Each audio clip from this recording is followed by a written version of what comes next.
We are saddened to learn that on Monday, Maria Ressa, a Filipino-American journalist we had on this podcast last year, was convicted of cyber libel in the Philippines, along with her colleague, Ray Santos Jr. Both are out on bail and are appealing the decision, but they face up to 6 years in prison. Press freedom watchdog groups around the world have criticized the court's decisions as a direct attack on a democratic media outlet by the Duterte administration. Speaking to reporters after the verdict, Maria said, "For years, I have been targeted by the authorities, by bot armies, by paid trolls, and fake news websites. But I will not be silenced. I will fight this conviction, and I will continue to do my duty, to speak out and report the truth."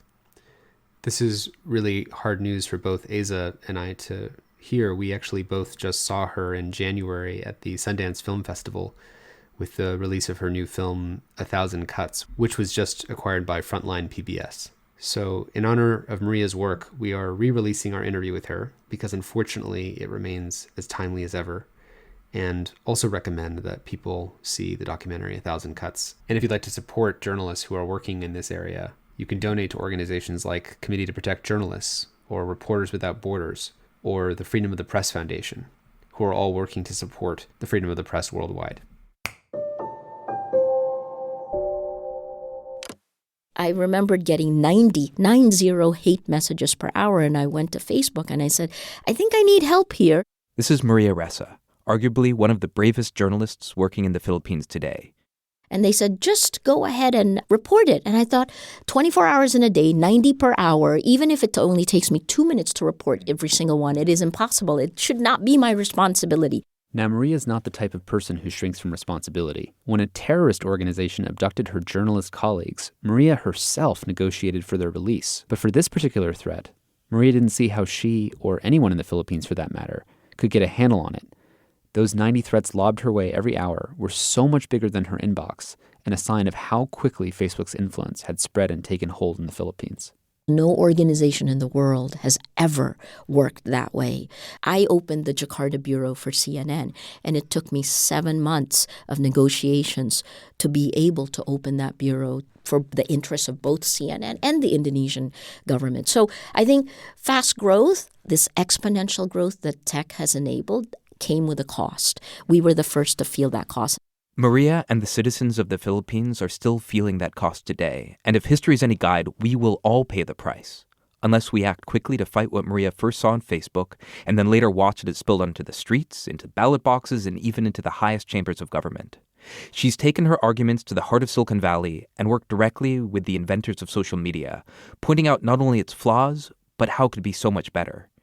She may be one of social media's most powerful critics. She's less known for her underlying optimism and her fight to make these tools better. I don't want Facebook, Twitter, YouTube. I don't want them to go away. They have to stop digging in their heels. They need to jump in and fix it because they can. Today on the show, Maria Ressa, founder of the media site Rappler, takes us down into the streets of Manila so that we can see clearly this global threat and think about how to reverse it. I'm Tristan Harris. And I'm Aza Raskin, and this is your Undivided Attention.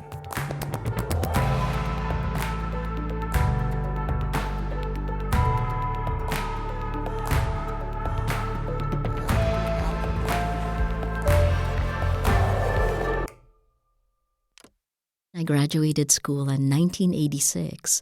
The word people power came out of the Philippines, and that fundamentally traveled not just in Southeast Asia, but to the rest of the world, right? It sparked these people power movements. And the beginning part of my career was exactly about that, covering these transitions of governments from authoritarian one-man style rule to democracy. And it is always chaotic. So it's always the pendulum swings wildly like this, right? But if I pull out big picture in my career, I covered Southeast Asia moving towards democracy. And then the hard part is in the tail end of my career, I'm starting to see it swing back. And even worse, the accelerant is technology. We have governments now all around the world that are coming together. It's like a dictator's playbook is in play. And the technology is the accelerant that is giving them more power because they have a scorched earth policy and they don't care how they maintain power. This has to be stopped. You guys here in Silicon Valley have that power. And I see such a reluctance to exercise the power, even though your decisions, the decisions of tech platforms, their values for free speech have actually caused a lot of these problems. I'm not saying I'm not for free speech, but what we've seen on the platforms is free speech is used For free exponential hate. Yeah. Yes, it incites hate. And we also know that online violence leads to real-world violence. Since, when is this stuff, whenever has this been okay? It never has been. So why would you want to create that world? That's actually why I find your story so fascinating. It's because it starts with this appreciating technology as an accelerant for democratic forces and the excitement of more democratic media and Rappler, which I'd love for you to explain more for the audience, as a sort of news site and a vehicle, as one of the sort of first social media news sites. Yeah. Rappler started with 12 people. Within 3 years, we grew to almost 100 people. Wow. And the technology allowed us to, at that point, become the third top online news site in the Philippines within a year and a half. So you went from nothing to being the top zero. third news site in the Philippines. Yes. And the Philippines has... So the Philippines has about 100 million people. Now it's probably about 110 million people. And for the fourth year running, we Filipinos spend the most time on social media globally. According to the 2019 numbers of Hootsuite and We Are Social, Filipinos spend the most time on the internet. Even though the speed is so horrible, we spend at least 10 hours a day on the internet. 10 hours a day. Wow. I actually remember that when we met at a conference, the Stratcom conference in DC, Strategic Communications, and lots of State Department people there and disinformation researchers there. And You the graph, stood out.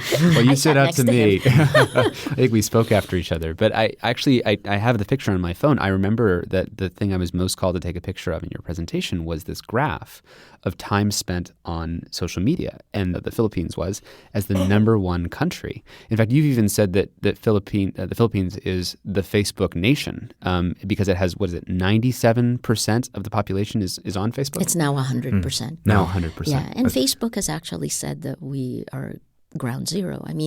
Of course, I felt like the canary in the coal mine, right? Because I celebrated this. I watched it. It's like oxygen to me. Yeah. So I knew, like a titration experiment, when something is slightly off. And we felt it leading from the campaign of Duterte, of then Mayor Duterte, to the presidential elections, to after the presidential elections. And the weaponization of social media really didn't happen until after he was elected president. And let's back up just to explain the concept of free basics, because I think this is really important for people to understand the impact of social media in developing markets. Because what is free basics?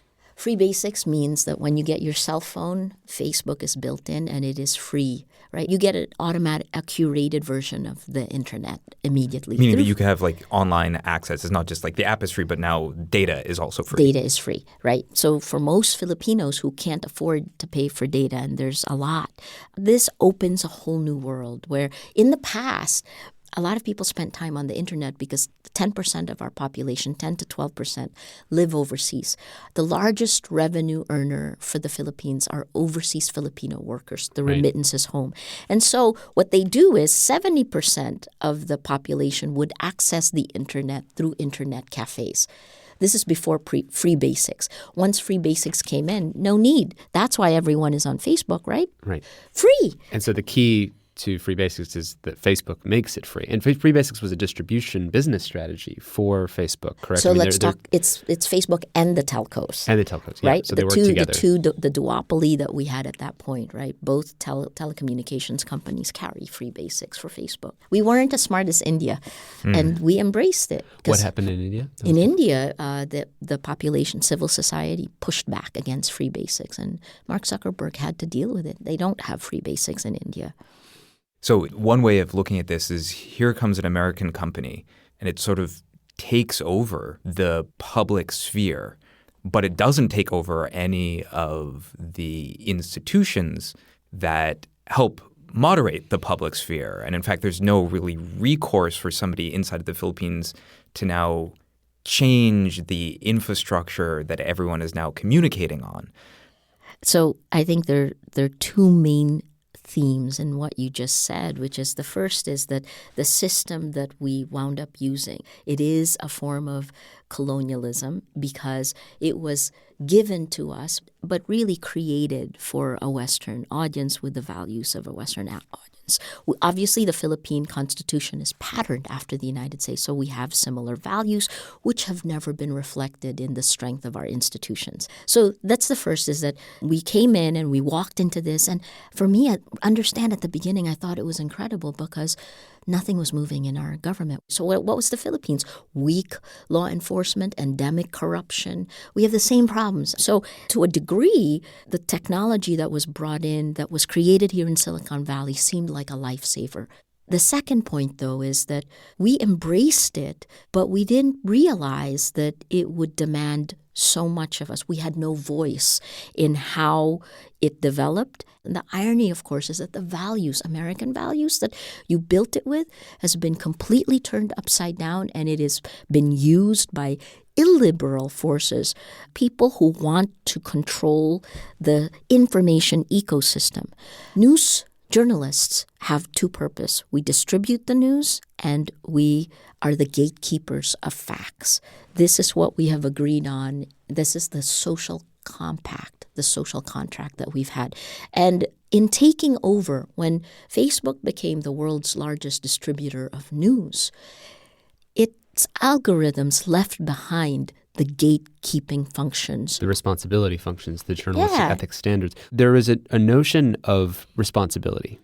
There's a notion of standards of practice. Yes, There's absolutely. a notion of being a responsible gatekeeper, not just a gatekeeper, but a responsible gatekeeper. And that you're held liable for that. And I think this is part of the problem, is that the illusion that was created here in Silicon Valley is that you can have this intense, immense growth without any responsibility. Right. And that you can say, hey, it's someone else's fault, but it isn't. In the end, you created this. And so as a news organization, the business normally is headed by someone else because that's the push for growth. And the editorial, the gatekeeping role, is headed by the chief editor, whoever you want to call it, right? And it is always a clash between the business and the purpose, the primary purpose. Whether social media platforms want to admit it or not, they are now in charge of the public sphere. Right. When you're distributing information, which is what flows through the networks of Facebook, when you're distributing information, you can't actually distinguish fact from fiction. They don't want to have that responsibility. But journalists have evolved over time to have this set, and it's very complex. It takes a lot of experience to make these very, very difficult calls, and whatever call you make, you're responsible for that, right? What's an example of some of that discernment and moral weight? There isn't some easy calculated machine answer. It's not a scorecard. It's not isn't. Pros and cons, utilitarian, net cost benefit. Give people a sense of the moral weight of some of those tricky decisions that I'll you're give making. you two examples. The first is there was a coup attempt in 2005 in the Philippines, an ongoing. The Philippines is the only place where the soldiers were gossiping so much that everybody knew a coup was going to happen the next day. And I had a reporter, so I was handling ABS-CBN, which is the largest news group. I had a reporter embedded with the group that was going to mutiny against the government, rebel against the government. It's the Scout Rangers. And they were telling our reporter, turn on your cameras and we will come out and start the coup. And we were like, no, you come out first and we will turn on the cameras because you don't want to be the trigger for a coup, right? Who makes that call? So that's one. That was a very easy one. We decided not to. And you know what? It never happened. Mm-hmm. It didn't actually happen. Wow. These are the checks and balances, right? So it's when you're talking about real world consequences, there are a lot of minute-to-minute decisions that determine what reality is going to become. And that comes from subtle, world cultural knowledge about what does a kidnapping mean? What are the kinds of events? What are the trigger points? What are the things that to be watchful for? Let's imagine someone just says, let's just put that on Facebook. Or let's do it with WhatsApp and let's add a flashy title. And then let's make it easy so you can one-click share that to 25 other people without even hitting any other button. If we think about an algorithm that's enabling that kind of spread, now you have something amplifying it through a recommendation system. It doesn't know what the meaning of the word kidnap is. All it knows is there's this article that everyone seems to, quote unquote, like. Right. And they like it a lot, and they keep liking it and sharing it. Right. And without the knowledge of the dynamics of this culture, this society, this checkpoint, this military that you would need to call, those kinds, all that local knowledge is gone, and it's just left in the product of automated machines. Wait, can I ask you a quick Yeah, go question ahead. on that? Why can't the social media platforms just, when it hits a certain point, get an alert and have a human look at that?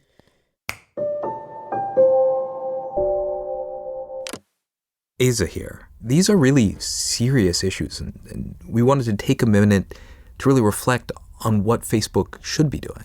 It was just at Vanity Fair where Sheryl Sandberg was interviewed by Katie Couric, and Sheryl said the most viral stuff, they fork it over to fact checkers. But, Katie asked Sheryl this profound question. She said, well, how many content moderators do you have? She said, 35,000 moderators. That's up from, I think, 10,000. They have 35,000 moderators for 2.7 billion users, which is about a third of the population of planet Earth. I mean, the math doesn't work out. If you imagine how much does a really big city, metropolitan city, like Los Angeles, how much do they spend on security, police, right? Just trust and safety, effectively.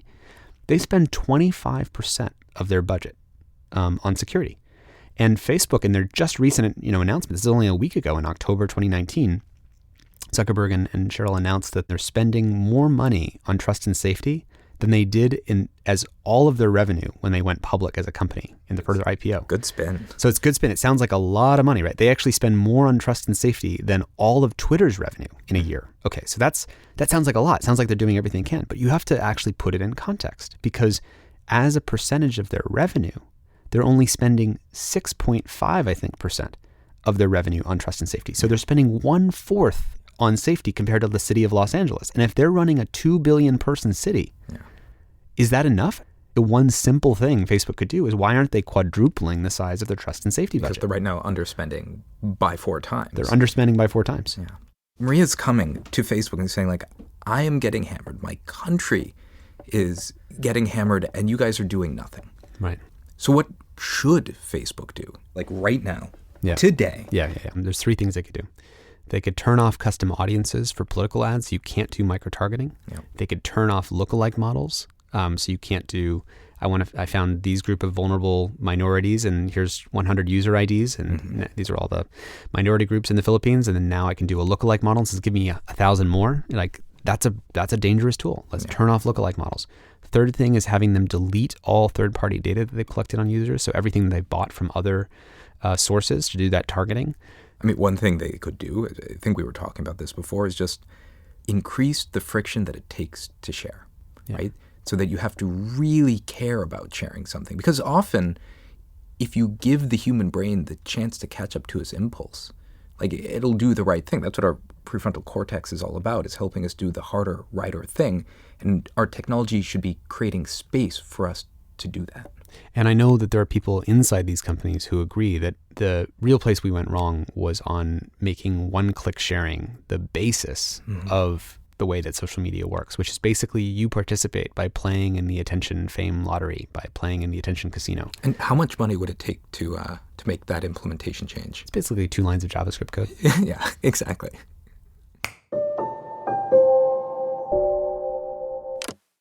So content moderation policies, it's one of the things that's extremely frustrating to me, because only a tech person could think like this. Journalists wouldn't try to tell you how to take things down based on a list of things, because you can't. Well, this is the moral weight versus automation distinction. Are we doing it with automated criteria, or the kind of discernment, judgment, moral weight, the heaviness of that process that a human mind has to weigh? But my point there is that before you can go to atomizing it, you had better have understood it first and fed the machine a lot more information and let people continue to do it. Because, sorry, and I know I'm getting upset, but content moderation without values, the guy who took down the Napalm Girl, Nick Utt's photo, he was a Filipino, right? Could you explain that example? People may not be aware of it. So in Norway, there was a newspaper that posted as part of their story the picture of the Napalm Girl. The photographer was Nick Utt. He's based in L.A. And it was taken down by Facebook because it was against content moderation policies. And what it was, naked.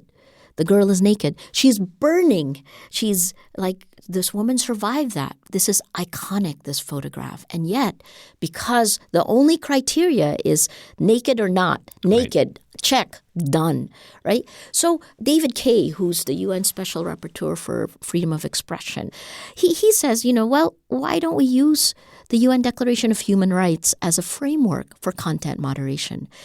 Because that means you need to move away from these types of lists and automation and making people act like machines, because we don't. And the systems in the real world that we've created have so many grays that need to be evaluated if you have real power. And tech has real power. It determines the reality we live in now. And by pretending like it is a game where you can make a list, atomize it, this is why we have dystopia. Yeah. On the other side of that, it's, the atomization of news, meaning that everything you see in your newsfeed on Facebook or on Twitter, you will see something truly horrific, followed by a cute video of a cat, followed by a random post about somebody eating broccoli, back to something truly horrific. And because they're all mixed together, like our brains just can't handle it, and it just becomes normalized. So you shut it down, and you don't have time to feel the emotion that you're feeling right now. Or to take it seriously, because I think what people don't get, and I know this is so personal for you, Maria, I get why it's emotional, but I think people need to understand a little bit better the human cost at the other end of this. So what's the cost of this not being moderated appropriately? Let me first pull out macro and then go to micro.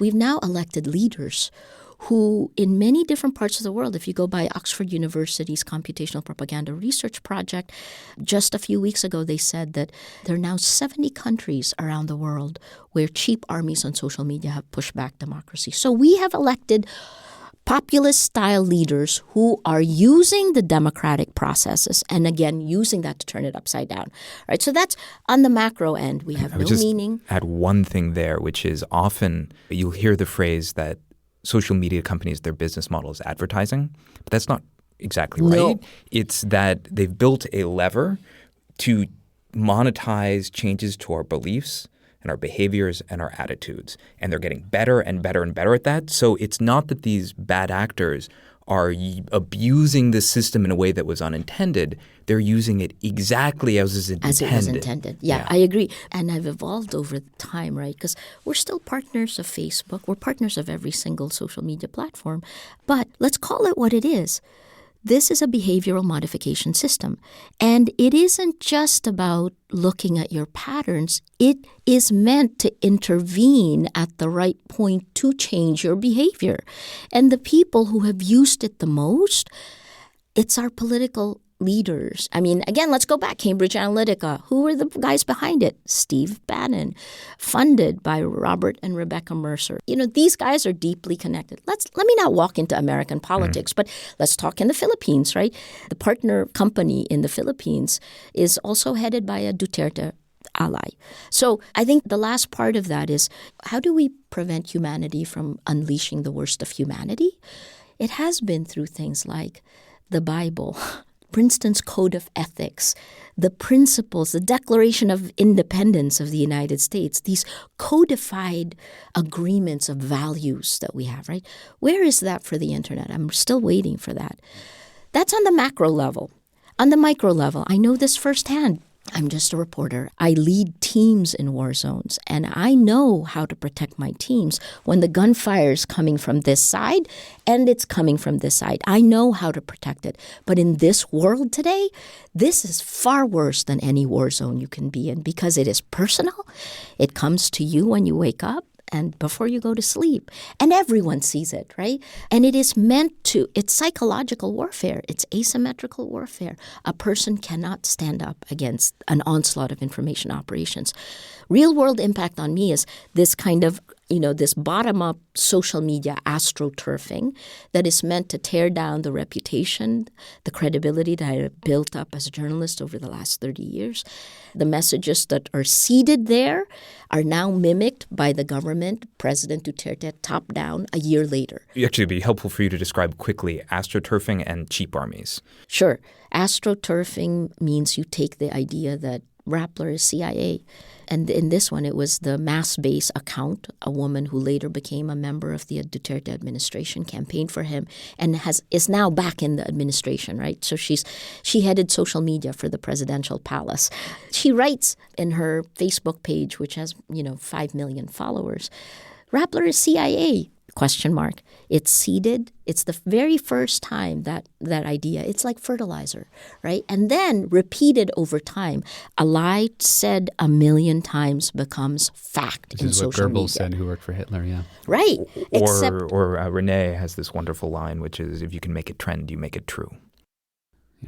And here in the Philippines, there are great resources, a large amount of resources that are pushed onto this. So then once this is astroturf, think about it, they've already, it's fertile ground. A year later, the same message comes out of President Duterte's mouth, and he doesn't just say it to random, not even to a press conference. It is his second State of the Nation address in July of 2017, where he accused Rappler of being owned by Americans. And, I was covering the event, and I immediately tweeted, Mr. President, you're wrong.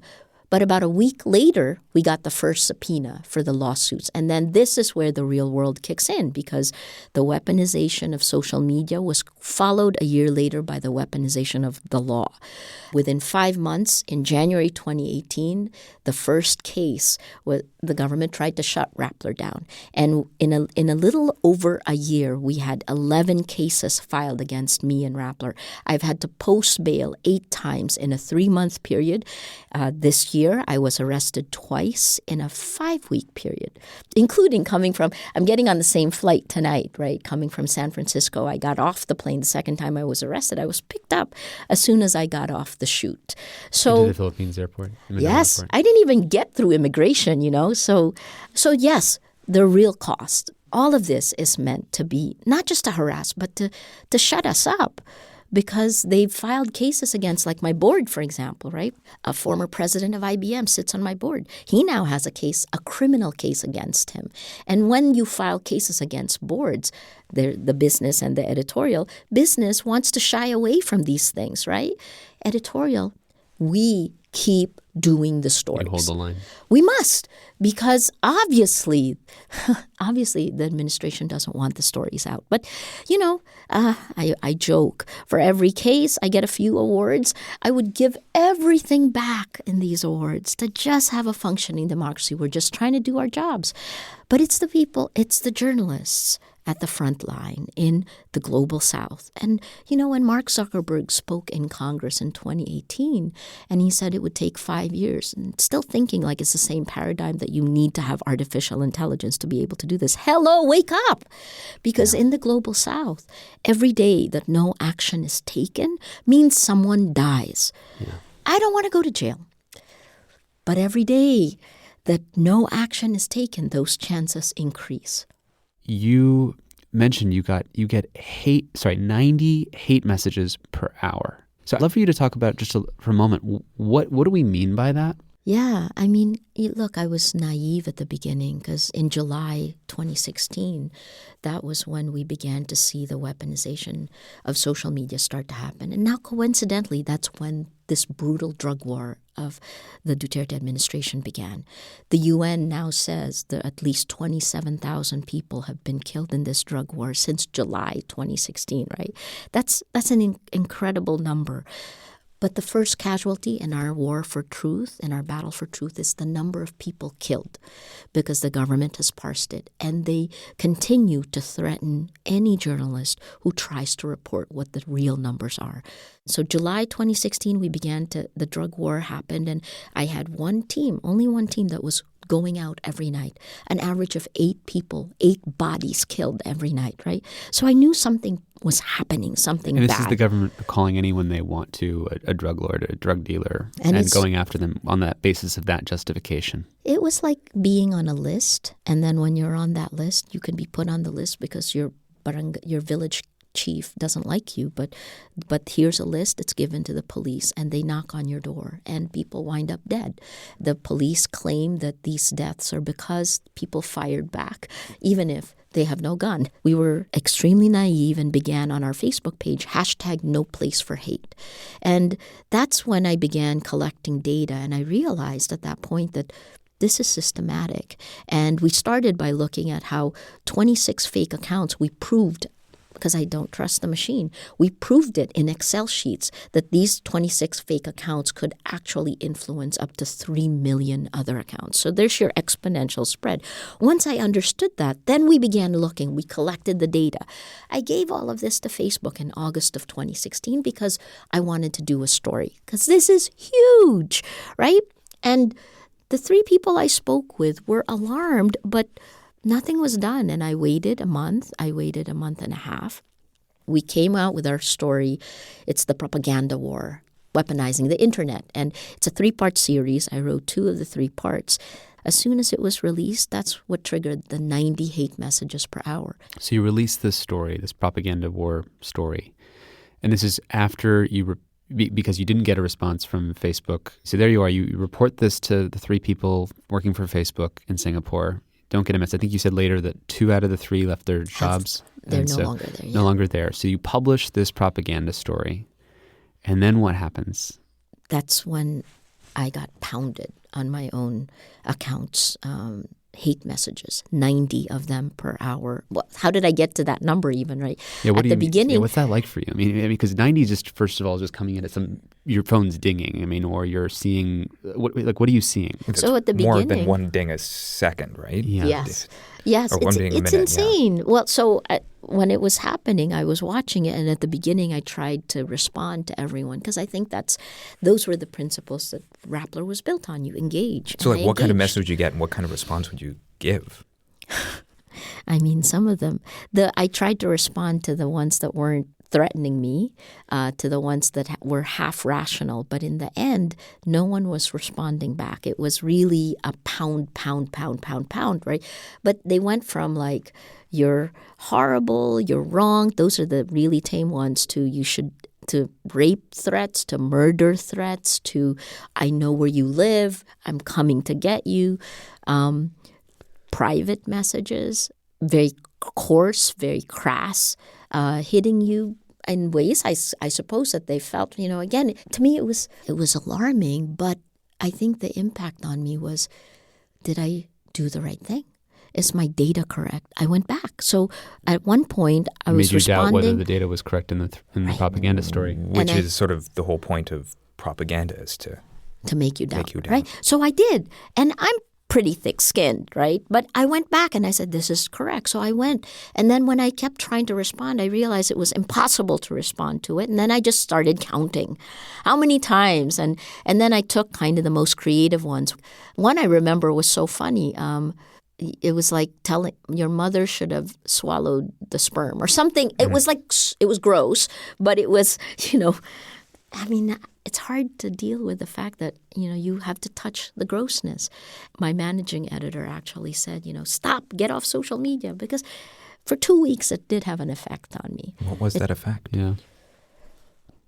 It's like PTSD, I guess, because it makes you doubt yourself. So I was going back over it.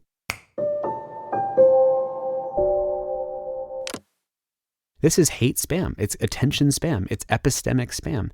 One solution is you build a spam filter, which is the direction we went with email, where people still do send spam, but then we build the AI so it's so smart that it actually does detect it. And I think, they can certainly get better and there can be bigger investments there, and that should be done. Mm-hmm. But the other side is you put a cost to sending email. This goes to Bill Gates' idea of an email tax back in the days of spam. Yeah. And if it costs you something, the real solution is the spammers, because they send so much email, it would cost them a lot of money. Hate messages tend to come from trolls who are sending lots of hate messages to lots of people. And so for you to live on social media hating on the world, it would cost you a lot of money. And the people who send just a few emails, it doesn't cost them as much money, so they can do it. Now, you're not going to like it because it means that now it's not a totally equal playing field and it's all free. But you have to ask, what world do I want to live in? And I think saying, even if it's a virtual currency, if I have so much attention I can take in other people's lives, I'm going to allocate that much more carefully if I know that when I share something, I'm going to be thoughtful about it. And you can imagine that if it ever does get identified as hate speech, it should be 3 strikes, you're out, right? I mean, there's ways of creating counter incentives that at least create, there's shadow banning, there's holding tanks, there's like temporary bans, there's ejections from communities. I think the main thing is it shouldn't come from algorithms. And so the real question for our time is, how do we scale human judgment? And how do we keep human judgment local to human situations? One of my favorite examples of taking a small group of people and scaling them up for moderation. From moral judgment. Yeah. From moral judgment comes from the Huffington Post, where they had this system. I actually don't know why they don't have it anymore. So Huffington Post had these paid moderators, right? Mm-hmm. These ones who were like the super moderators, the ones who were on their staff. Yep. And they were moderating, that's not good, that's not good, this is good, this is good. And then what happened is they had all these users, just the readers. And so as the readers were marking what they liked and didn't like, they built this clever system where the readers, who ended up making the same moral judgments as Huffington Post's paid staff, invisibly got promoted. Well, to actually, basically they would get little badges. They'd get badges that would go from like, I'm a level 1 moderator, I'm a level 2 moderator, and eventually, you hit level 3, and all of a sudden, your choices as a reader were as powerful. Like you could flag and you could take down comments, but you never knew whether what you were doing actually matched what the paid staff were doing. And if you started to do things that, like, you built up your reputation and then you started to abuse it, well, it would just statistically, you're doing things that no longer the paid staff was not doing. And so those powers would be revoked. Right. This is just such a brilliant way of taking a small group of people and their values and scaling it to a community. Judgment. Yeah. It's a great example. Essentially the Huffington Post values, which they're imposing top down, saying these are the values we want and what we want to be on our platform and what we don't want on our platform. But then finding organically, which people are mirroring the values of the people who are at the top, saying, let's just have the system that automatically promotes them when they align and automatically disempowers them when they start to go the other way. And it's a way that, like, you imagine if there are many HuffPos, right? And sort of like there are many Facebook groups, that each community can come up with its own values and then have a community that jumps on board and enforces them with very little overhead. My reporters were attacked in the same way. One who's just in mid-20s at that point, right? She was getting hammered as much as I was because she is the presidential reporter. She was following President Duterte. And shortly after that, a few months after that, because she also continued to report and ask tough questions of the president, we were banned from palace coverage. She and I, even though I don't cover the palace, and President Duterte said it was his decision. That ban went to every single Rappler reporter, to every single private event that the president is part of. We've now challenged this at the Supreme Court, and we've had other news groups, other journalists join the challenge at the Supreme Court. But again, is the judiciary captured? This is a question I ask myself all the time, because by the end of President Duterte's term, in 2.5 years' time, he will have appointed 13 of 15 Supreme Court justices in the Philippines. So this is why we wanted to have you here. Your message is not heard by them. We're even just talking about the Philippines, and we haven't even gotten to the full global South. I mean, the point is that, we've had other people on this podcast, Guillaume, talking about YouTube recommendations, and Renee, and we talk about the Western countries. Oh my God, what the Yellow Vest movement being amplified by Russian trolls, and these sort of Western examples. But then for each of these Western examples we know well, the anti-vaccine conspiracy movement, the 9/11 conspiracy, Sandy Hook, Alex Jones, these are the ones we hear about because we have Western media that covers it, because we live here and it reaches the Umbelt of people living in Silicon Valley. But then we've just created this world where we're impacting a bigger world than we have the awareness for we're impacting. It's irresponsible to have power that causes harm beyond the scope at which you become aware of it. If I hurt you by saying something that hurts you right now, looking face to face at Maria here in the studio, my nervous system, my evolutionary nervous system makes me feel what I'm doing to you. When you tear up a second ago, I tear up, right? Because it affects me. That's built into my nervous system. There's a closed loop between what you feel and what I feel. If I impact 100 million people in a country I've never visited, I can't feel that. Right. And it's easy to believe that we can just keep doing what we're doing. And so here we are. You've just come from a week in Silicon Valley. We have a lot of people from policymakers and media and people who are product managers, designers, leaders at these technology companies. What is the thing you want people to know and understand? I think to the tech folks, right, it's not us, it's them. It's not us, it's them. And by them, you mean the users? Someone else, right? It's someone Or it's like else. it's a bad actor. Yes. It's the bad apples, not us. Yes. Instead of we are a bad apple factory. Exactly. They try to make it be, it's a bug, it's a reason, it's because we didn't do this one thing, but it's the system, right? So the first is, if you take responsibility, you can fix it. If you're in denial, the longer you're in denial, the worse it will get. And the worse it eats at you when you go to sleep at night. Yes. Yeah. And have you noticed any like markers of like that kind of denial, or like the responses you get? Some responses we often get are it's a neutral platform, or net it's good. Or we're doing a lot of good things. One, it's not a neutral. There is no neutral platform because the systems that created it should have values, right? And those values actually didn't fit the rest of the world. Early this month, the Cambridge Analytica whistleblower, Chris Wiley, and I cornered him and I asked him the role that the Philippines played, because obviously our data is something I hold on to a lot, right? And he said that the Philippines was the petri dish for Cambridge Analytica. And he said that even before Cambridge Analytica, SCL, the parent company, had been operating in the Philippines. It makes sense. Large population, large adoption of social media. And what did they do? What was the way in which it was the petri dish? He said that in countries like the Philippines and others in the global south, this is where they experiment with tactics of manipulation. If it doesn't work, there's no problem because there are few regulations, right? But if it does work, they then take those same tactics, and his word was they port it over to the United States and to the West.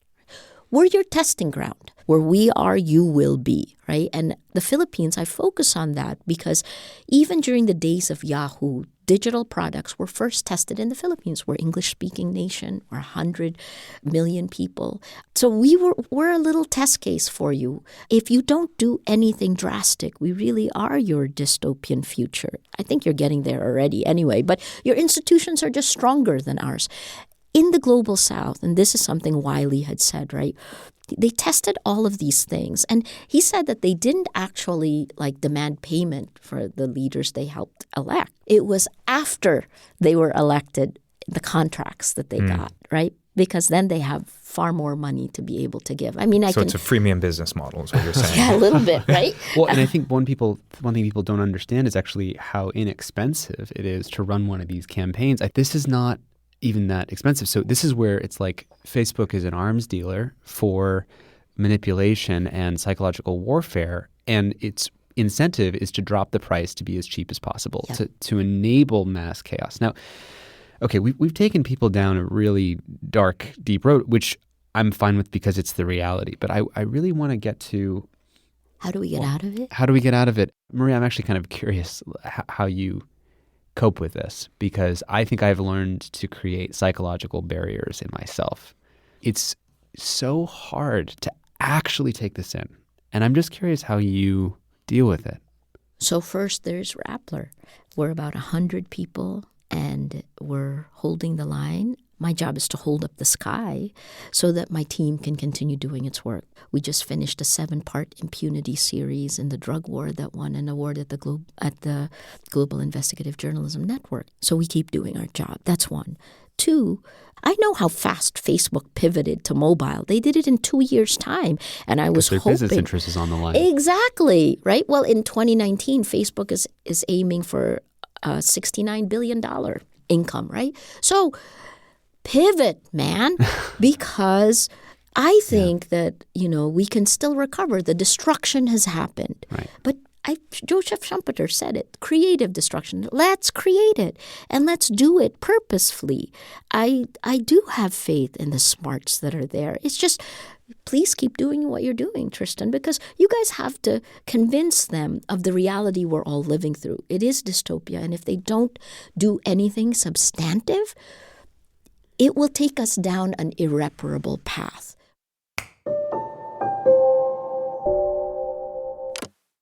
This reminds me of our interview with Ressa, where she said, the global public square. Facebook says, well, we're hosting the global public square. It's like, when's the last time you ever heard of the global public square? It doesn't exist. We don't have such a thing like that. We imagine a dinner table with 2 billion guests at the table, and everyone's trying to actually get a turn to speak, and then they act. How do you think that's going to turn out? I mean, it's sort of self-evident. Yeah, throwing food at each other. Food fight. Yeah. And we have to start questioning certain presuppositions like, does everyone deserve broadcast capability?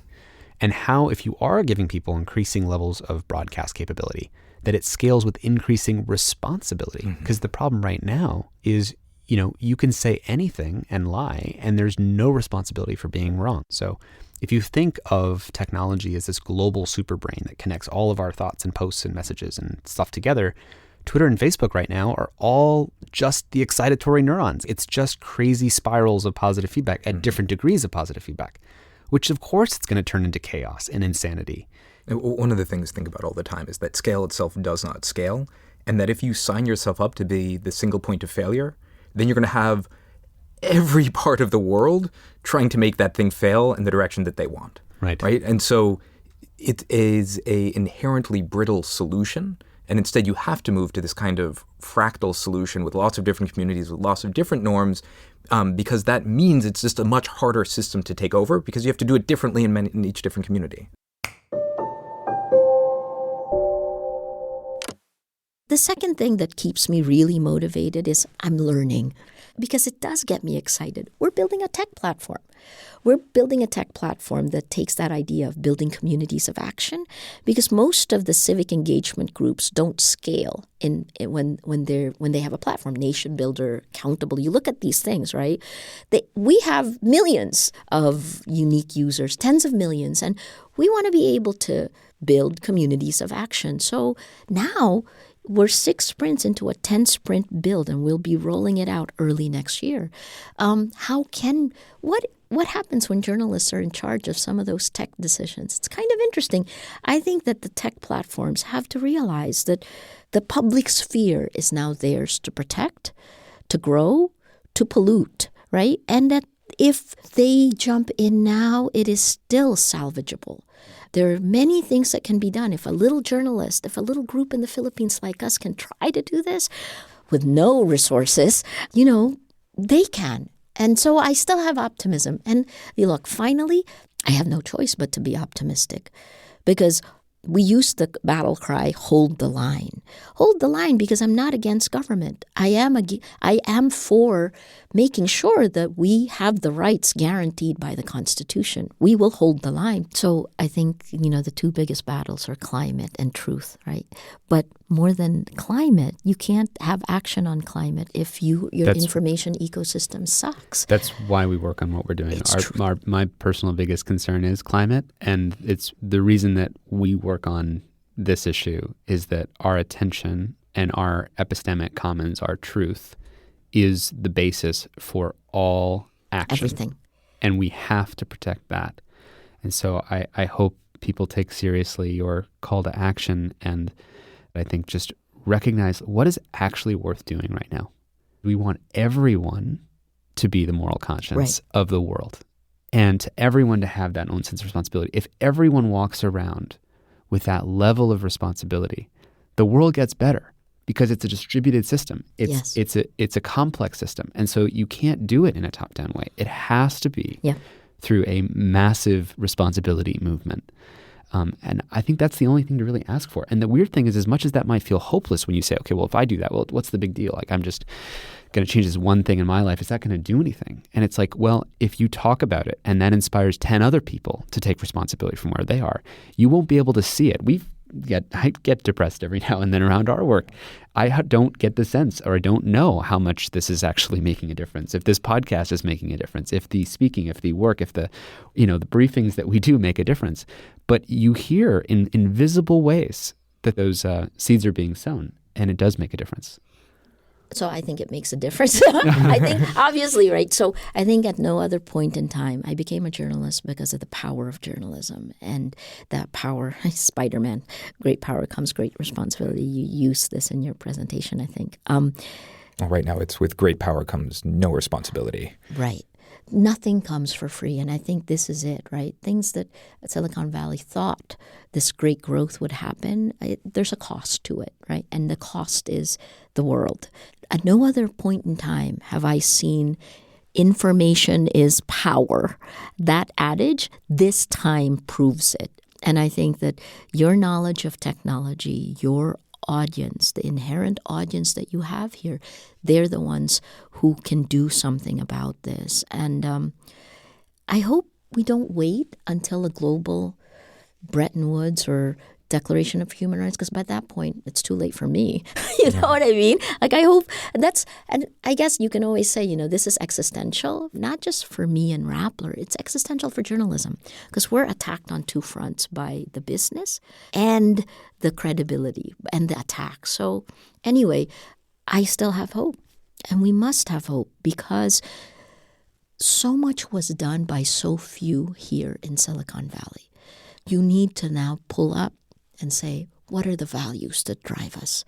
That's the most important thing. And then, do something in each of these platforms. That's part of the reason I was here. This is it. Like, you can't just do an incremental, this will be better because we'll make this one small switch in a product. It's not that. This is, look again at the world today. You think you can just make it be about advertising. You've been gamed. You've taken the rest of the world down this path. How do you fix it? Because if you don't fix it, then regulations will come in, and it's starting already. But when we bring in the lawyers and the people inside, I'm hoping there's a movement inside tech, which you're starting, which you're doing, right? Please. That's our hope, and what we've seen is the strongest thing that's changing the industry is people on the inside creating this sense of responsibility, because it's much more expensive to make the economic argument to a Facebook or a YouTube to replace a disenchanted person than to keep a newly motivated set of people who want to correct all these problems. Maria, thank you so much for coming today. It's honestly, it's such a privilege. I admire you and your work so much, and so it means a lot that you're here. Yeah, it's truly humbling. No, guys, thank you for having me. And, I look at your work also, and please come to the Philippines.